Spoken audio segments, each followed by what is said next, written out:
CM പങ്ക് Seth Rollins ഇവർക്ക് raw നെറ്റ്ഫ്ലിക്സിൽ നടക്കാൻ പോകുന്ന മാച്ചിൽ ആർക്കാണ് വിജയസാധ്യത കൂടുതൽ അതിനെപ്പറ്റി പറയാം. അതുപോലെ തന്നെ റസൽമേനിയയിൽ ഒരു ട്രിപ്പിൾ ത്രെഡ് മാച്ചിനുള്ള പ്ലാൻ കാണുന്നുണ്ട്. അതിനോടൊപ്പം CM പങ്കിന് മറ്റൊരു പ്ലാനും വന്നേക്കാം എന്ന് ന്യൂസ് എല്ലാം ഇപ്പോൾ വന്നിട്ടുണ്ട്. ഇതിനെ പറ്റിയെല്ലാമാണ് നമ്മൾ ഈ വീഡിയോയിൽ നോക്കാൻ പോകുന്നത്. അതുപോലെ അങ്കിൾ ഹൗഡി എന്തുകൊണ്ടാണ് സെറ്റ് ആവാത്തത്, അങ്കിൾ ഹൗഡിക്ക് സംഭവിച്ചത് എന്താണ് എന്നുള്ളതും ഈ വീഡിയോയിൽ പറയാം. ഈ ന്യൂസ് എല്ലാം പറയുന്നതിനേക്കാൾ മുൻപായിട്ട് റോ നെറ്റ്ഫ്ലിക്സിന്റെ ഒരു കിക്ക് ഓഫ് ഷോ ഇന്നലെ നടത്തിയിട്ടുണ്ടായിരുന്നു. അതിൽ ട്രൈബൽ ചീഫായ സോളോ സിക്കാവ, പോൾ ഹെയ്മൻ ഇവർക്കൊരു സെഗ്മെന്റ് നടന്നു. അപ്പോൾ ആ സെഗ്മെന്റിൽ പോൾ ഹെയ്മൻ മെയിനായിട്ടും പറഞ്ഞിട്ടുള്ളത് റോമൻ റെയിൻസ് ഒന്നും ചുമ്മാ ട്രൈബൽ ചീഫ് ആയതല്ല എന്നും റോമൻ റെയിൻസിന്റെ അച്ഛനും അങ്കിളും ചേർന്നാണ് റോമൻ റെയിൻസിനെ ട്രൈബൽ ചീഫാക്കി മാറ്റിയത്. പിന്നീട് ആ ഒരു 4 വർഷത്തോളം റോമൻ റെയിൻസ് ആണ് WWE റൂൾ ചെയ്ത് മുന്നോട്ട് കൊണ്ടുപോയത്.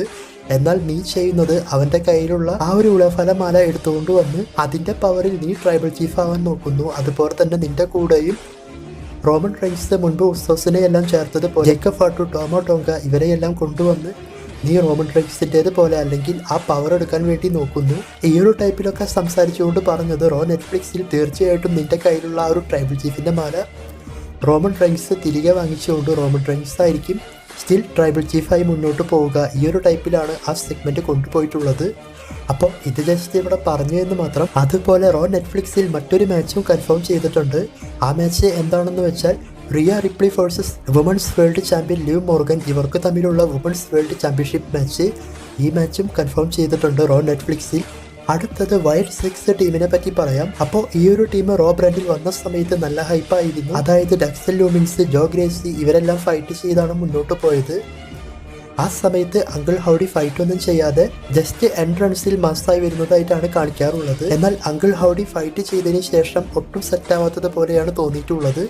ഈ അഭിപ്രായം പലപ്പോഴുമായിട്ട് എനിക്ക് തോന്നിയിട്ടുണ്ട് എങ്കിലും ഇതിനെപ്പറ്റി വീഡിയോസിലൊന്നും ഞാൻ പറഞ്ഞിരുന്നില്ല. അതായത് അങ്കിൾ ഹൗഡിയുടെ ചില ആക്ടൊന്നും അത്രയ്ക്ക് അങ്ങോട്ട് സെറ്റ് ആവുന്നില്ല. അതായത് ബ്രേവ് വൈറ്റിനെ മുൻപ് കാണുമ്പോഴുള്ള ആ ഒരു ഫീലൊന്നുമില്ല. അത് എന്തായാലും കിട്ടില്ല എന്നറിയാം. പക്ഷെ ഇത് ഒട്ടും സെറ്റാവാത്തത് പോലെയാണ് തോന്നുന്നത്. മെയിനായിട്ടും അങ്കിൾ ഹൗഡി ബ്രേവ് വൈറ്റിനേക്കാൾ ഇത്തിരി വണ്ണമെല്ലാം കുറഞ്ഞതുകൊണ്ടായിരിക്കും. അപ്പോൾ ബോഡിയെല്ലാം നല്ല രീതിയിൽ സെറ്റാക്കി വീണ്ടും വന്നു കഴിഞ്ഞാൽ സെറ്റാവും. അതല്ലാതെ അങ്കിൾ ഹൗഡി ഇങ്ങനെ വന്നിട്ട് പ്രത്യേകിച്ച് യൂസ് ഒന്നും കിട്ടാൻ പോകുന്നില്ല, ഒട്ടും സെറ്റാവുന്നില്ല. അതാണ് സത്യം. അപ്പോൾ ഞാൻ വിചാരിച്ചത് എന്താണെന്ന് വെച്ചാൽ അങ്കിൾ ഹൗഡി വന്ന് ഫീൻഡായി മാറും എന്നാണ്. ഫീൻഡായി വന്നു കഴിഞ്ഞാൽ പ്രത്യേകിച്ച് പ്രശ്നമൊന്നുമില്ല. ഫുൾ മാസ്ക്, ഫീൻഡിന്റെ കോസ്റ്റ്യൂം എല്ലാം ഇട്ട് വരുമ്പോൾ അങ്കിൾ ഹൗഡി സെറ്റാവും. പക്ഷെ ഈ ഒരു ക്യാരക്ടർ എന്തായാലും ബോ ഡാലസിന് സെറ്റാവുന്നില്ല. അത് ഞാൻ പറഞ്ഞതുപോലെ എൻട്രൻസിൽ വരുന്ന സമയത്തും അവിടെ ചെയറിലിരിക്കുന്ന സമയത്തൊന്നും ഒരു പ്രശ്നമില്ല, സെറ്റാണ്. പക്ഷെ മാച്ച് ചെയ്യുമ്പോഴാണ് ഈ പ്രശ്നം വരുന്നത്. അതുപോലെ സെഗ്മെന്റിൽ അടി വാങ്ങി ചിരിക്കുമ്പോഴും നമുക്ക് ഒട്ടും സെറ്റാവുന്നില്ല. നോക്കാം ഇനി അങ്കിൾ ഹൗഡി രക്ഷപ്പെടുമോ, ഫീൻഡിനെ കൊണ്ടുവരുമോ എന്നൊക്കെ.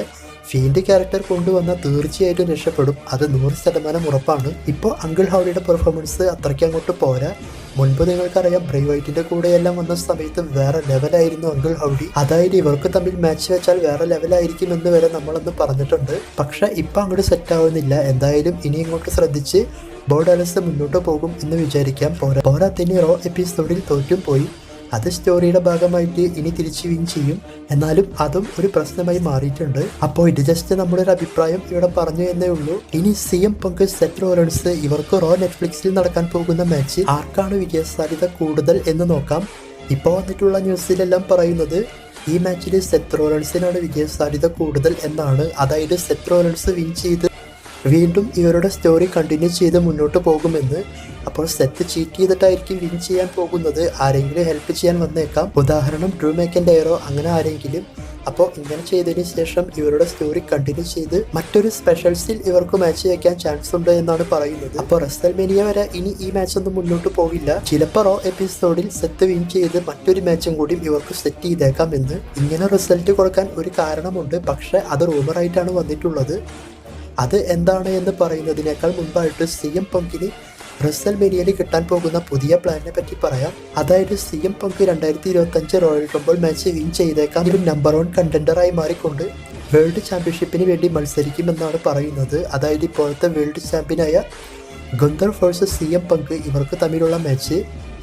അപ്പോൾ ഈ മാച്ചൊക്കെ മുൻപേ തന്നെ നടക്കുമെന്നൊക്കെ ന്യൂസ് ഉണ്ടായിരുന്നു. പക്ഷേ അപ്പോഴൊന്നും ഈ മാച്ച് നടന്നില്ല. റസൽമേനിയ 41 ഈ മാച്ചിന് സാധ്യതയുണ്ട് എന്നാണ് പറയുന്നത്. അപ്പോൾ ഇതൊരു സാധ്യതയായിട്ട് നമുക്ക് വയ്ക്കാം. അതിനുശേഷം രണ്ടാമത്തെ പ്ലാൻ ഞാൻ മുൻപേ തന്നെ പറഞ്ഞു. അതായത് റോക്ക് വന്നിട്ടില്ലെങ്കിൽ CM പങ്ക് റോമൻ റെയിൻസ് ഇവർക്കൊരു റെസൽമേനിയ മെയിൻ ഇവന്റ് മാച്ചാണ് വെക്കാൻ പോകുന്നത് എന്ന് ആ മാച്ചിൽ പോൾ ഹേമനെ എല്ലാം ഉൾപ്പെടുത്തി. അപ്പോൾ അതിൻ്റെ സൂചനയെല്ലാം കാണിക്കുന്നുണ്ട്. എന്നാൽ ഈ ഒരു മാച്ച് ചിലപ്പോൾ ട്രിപ്പിൾ ത്രെഡ് മാച്ചാക്കി മാറ്റാനും ചാൻസ് ഉണ്ട് എന്ന് റൂമറിൽ പറയുന്നുണ്ട്. അതായത് സെത്ത് റോളൻസ്, CM പങ്ക്, റോമൻ റെയിൻസ് ഇവർക്ക് ട്രിപ്പിൾ ത്രെഡ് മാച്ച് റെസൽമേനിയയിൽ വെക്കാമെന്ന്. അതായത് ഷീൽഡ് ക്രിയേറ്റ് ചെയ്തത്, ഷീൽഡ് ടീം ഉണ്ടാക്കിയത് CM പങ്കാണ്. അതേ ഷീൽഡ് ടീമിലെ റോമൻ റെയിൻസിനും സെത്ത് റോളൻസിനും എതിരെ CM പങ്ക് മത്സരിക്കുമ്പോൾ, അതും റെസൽമേനിയ മെയിൻ ഇവന്റ് മാച്ചിൽ മത്സരിക്കുമ്പോൾ വേറെ ലെവലായിരിക്കും. ഇപ്പോൾ ഈ 2 പ്ലാനാണ് CM പങ്കിന് ഉള്ളത്. ഇതിൽ ഞാൻ പറഞ്ഞ ട്രിപ്പിൾ ത്രെഡ് മാച്ചിൻ്റെ പ്ലാൻ റൂമറാണ്. അപ്പോൾ ഈ മാച്ചാണോ നടക്കാൻ പോകുന്നത് എന്ന് നമ്മൾ റോ നെറ്റ്ഫ്ലിക്സ് വരെ കാത്തിരുന്നാൽ മതി. അതിൽ നമുക്കറിയാൻ സാധിക്കും. അതായത് ട്രിപ്പിൾ ത്രെഡ് മാച്ചാണോ അല്ലെങ്കിൽ റോമൻ റെയിൻസ് CM പങ്ക് ഇവർക്കുള്ള മാച്ചാണോ എന്ന്. അതായത് റോ നെറ്റ്ഫ്ലിക്സിൽ Solo Sikoa versus Roman Reigns ഇവർക്ക് ട്രൈബൽ കോമ്പാക്റ്റ് മാച്ച് നടക്കുന്നുണ്ട്. ഈ മാച്ചിൻ്റെ പകുതിയിലോ മാച്ചിൻ്റെ അവസാനമോ റോക്ക് റിട്ടേൺ ചെയ്ത ഞാൻ ഈ പറഞ്ഞ പ്ലാനൊന്നും നടക്കില്ല. റോക്ക് വേഴ്സസ് റോമൻ റെയിൻസ് ആയിരിക്കും റെസൽമേനിയ 41 നടക്കുക. അപ്പോൾ ഞാൻ പറഞ്ഞതുപോലെ റോക്ക് റിട്ടേൺ ചെയ്താൽ ഞാൻ ഈ പറഞ്ഞിട്ടുള്ള എല്ലാ പ്ലാനുകളും നമുക്ക് മറക്കാം. റോക്ക് റിട്ടേൺ ചെയ്തിട്ടില്ലെങ്കിൽ ഞാൻ ഈ പറഞ്ഞ പ്ലാൻ നടക്കാനുള്ള ചാൻസ് കൂടുതലാണ്. കാരണം റെസൽമേനിയ ടൈമിൽ റോക്കിന് ഷെഡ്യൂൾ ഇല്ല എന്നും പറഞ്ഞ് ഒരുപാട് ന്യൂസ് എല്ലാം വന്നിട്ടുണ്ടായിരുന്നു. ആ സമയത്ത് നിറയെ ഷൂട്ടെല്ലാം ഉണ്ട് എന്നൊക്കെ പറഞ്ഞുകൊണ്ട്. അപ്പോൾ റോ നെറ്റ്ഫ്ലിക്സിൽ റോക്ക് വരാണെങ്കിൽ നമുക്ക് ഈ ഒരു പ്ലാൻ ഉറപ്പിക്കാൻ സാധിക്കും. Rock versus Roman Reigns. ഇല്ല എങ്കിൽ ഞാൻ പറഞ്ഞ ഈ ഒരു ട്രിപ്പിൾ ത്രെഡ് മാച്ചോ അല്ലെങ്കിൽ റോമൻ CM പങ്ക് ഇവരുടെ മാച്ചായിരിക്കും നടക്കുക. അതുപോലെ റോക്ക് വന്നു കഴിഞ്ഞാൽ CM പങ്കിന് വേൾഡ് ചാമ്പ്യൻഷിപ്പ് മാച്ച് കിട്ടാനും ചാൻസ് ഉണ്ട്. അതായത് റോക്ക് വന്നാൽ പിന്നെ CM പങ്ക് റോമൻ ഈ മാച്ചൊന്നും നടക്കില്ല. അതിന് പകരം ഗന്ധറിൻ്റെ കൂടെ വേൾഡ് ചാമ്പ്യൻഷിപ്പ് മാച്ച് കിട്ടും. അപ്പോൾ ഇതെല്ലാം നമുക്കറിയണമെങ്കിൽ ജനുവരി 6-ാം തീയതി നടക്കുന്ന റോ, അതായത് നമ്മൾക്കിവിടെ 7-ാം തീയതി നടക്കുന്ന റോ എപ്പിസോഡ് കഴിഞ്ഞതിന് ശേഷം ഉറപ്പിക്കാൻ സാധിക്കും നമ്മൾ ഈ പറഞ്ഞ പ്ലാനൊക്കെ വരുമോ എന്നൊക്കെ. എന്തായാലും നമുക്ക് റോ നെറ്റ്ഫ്ലിക്സ് വരെ കാത്തിരിക്കാം. അതിലെന്തായാലും റെസൽമേനിയ പ്ലാൻസ് എല്ലാം തീരുമാനമാകും. വീഡിയോനെ പറ്റിയിട്ടുള്ള അഭിപ്രായം കമൻറ്റ് ചെയ്യുക.